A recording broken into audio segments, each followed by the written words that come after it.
সুপ্রিয় দর্শক, আরটিভি ডিজিটালে সবাইকে স্বাগত জানাচ্ছি। আমি কামাল হোসাইন রয়েছি টাঙ্গাইলের যমুনা সেতু পূর্ব পার ইব্রাহিমাবাদ রেল স্টেশনে। তো আজ বিকেল 3:30টার দিকে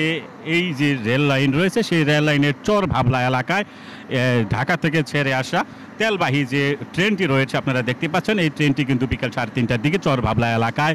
ইঞ্জিন বিকল হয়ে যায় এবং ইঞ্জিন বিকল হওয়ার পর থেকে বিকেল 3:30টার থেকে এখন প্রায় 6:30টার বেশি বেজে গেছে সন্ধ্যা, এবং এখন পর্যন্ত কিন্তু ট্রেন চলাচল বন্ধ রয়েছে। বিশেষ করে ঢাকার সাথে উত্তরাঞ্চলের এবং দক্ষিণ পশ্চিমাঞ্চলের ট্রেন চলাচল পুরোটাই কিন্তু বন্ধ রয়েছে। তবে কর্তৃপক্ষ যেটি বলছে যে আসলে ট্রেন চলাচল বিকেল 3:30টার থেকে বন্ধ থাকার পর এই ট্রেনটি যেটি দেখতে পাচ্ছেন আপনারা, মালবাহী যে ট্রেনটি তেলবাহী, এই ট্রেনটি কিন্তু উদ্ধারের জন্য লালমনি এক্সপ্রেস ট্রেনের সেই ইঞ্জিন গিয়ে যে ঘটনাস্থল চর ভাবলা এলাকায় কালিহাতী উপজেলার, সেখান থেকে উদ্ধার করে নিয়ে কিন্তু রাখা হয়েছে যমুনা সেতু পূর্ব পার ইব্রাহিমাবাদ যে রেল স্টেশন রয়েছে সেই ইব্রাহিমাবাদ রেল স্টেশনে। কর্তৃপক্ষ যেটি রেল কর্তৃপক্ষ এবং এখানকার যে স্টেশন মাস্টার সোহেল খান, তিনি যেটি বলছেন যে আসলে এই ট্রেনটি উদ্ধার করে নিয়ে যে আসা হয়েছে এই যমুনা সেতু পূর্ব পারে, এই পর্যন্ত কিন্তু টাঙ্গাইল স্টেশন, যমুনা সেতু পূর্ব পার Ibrahimabad rail station, Mirzapur station এবং সিরাজগঞ্জের সয়দাবাদ স্টেশন, এই স্টেশনগুলোতে কিন্তু বেশ কয়েকটি ট্রেন আটকে রয়েছে, চলাচল বন্ধ রয়েছে। যেহেতু এই ঈশ্বরদী থেকে জয়দেবপুর পর্যন্ত সিঙ্গেল লাইনে যেহেতু ট্রেন চলাচল করে, এই সিঙ্গেল লাইনে ট্রেন চলাচলের ফলে যেই জায়গাটিতে ইঞ্জিন বিকল হয়েছিল মালবাহীর যে ট্রেনটি আপনারা দেখতে পাচ্ছেন, সেটি কিন্তু সেই সিঙ্গেল লাইন, যার কারণে সেই লাইনটি বন্ধ থাকার ফলে বিকেল 3:30টার থেকে এই সংবাদটি বিভিন্ন স্টেশনে তাৎক্ষণিক পৌঁছে যাওয়ার পর এই ট্রেন যে বিভিন্ন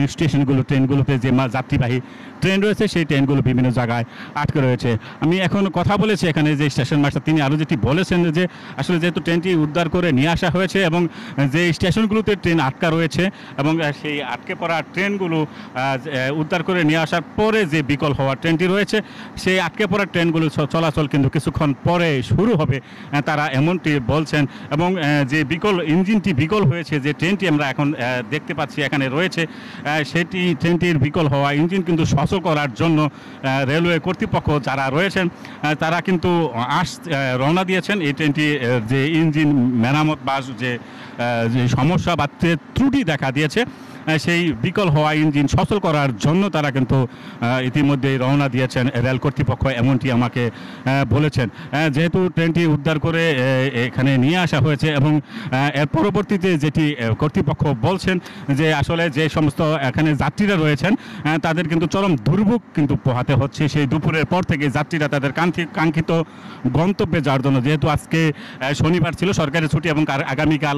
তাদের অনেকেই অফিসে যেতে হবে, যার কারণে আজকে তাদের গন্তব্যে যারা ট্রেনের যাত্রী, যারা ট্রেনে চলাচল করতে স্বাচ্ছন্দ্য বোধ করেন, তারা কিন্তু আজকে সেই বিকাল থেকেই এখানে উপস্থিত হয়েছেন তাদের গন্তব্যে যাওয়ার জন্য।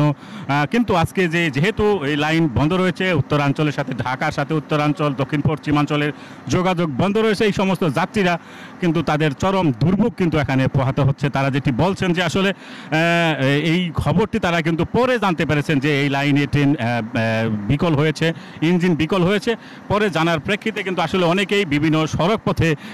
কিন্তু তারা ঢাকার উদ্দেশ্যে এবং বিভিন্ন গন্তব্যে তারা রওনা দিয়েছেন। তারা যেটি বলছেন যে আসলে যেহেতু এই ট্রেন কখন স্বাভাবিকভাবে চলাচল তারা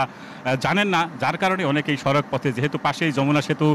রয়েছে এবং সড়ক পথ রয়েছে, সেই সড়ক পথে অনেকেই কিন্তু তাদের গন্তব্যে যাচ্ছেন। তবে রেল কর্তৃপক্ষ যেটি বলছেন যে আসলে খুব তাড়াতাড়ি এই যে রেল চলাচল স্বাভাবিক হবে এবং স্বাভাবিকভাবে, তবে যে শিডিউল বিপর্যয় কিন্তু ইতিমধ্যে হয়ে গেছে এবং তারপরেও তারা চেষ্টা করবেন যাতে যাত্রীরা, যে সমস্ত যাত্রী ট্রেনের যাত্রী রয়েছে, তারা দুর্ভোগ যাতে লাঘব হয় এবং তারা যাতে তাদের গন্তব্যে যেতে পারেন। এতটুকু ছিল টাঙ্গাইলের যমুনা সেতু পূর্ব ইব্রাহিমাবাদ রেল স্টেশন থেকে।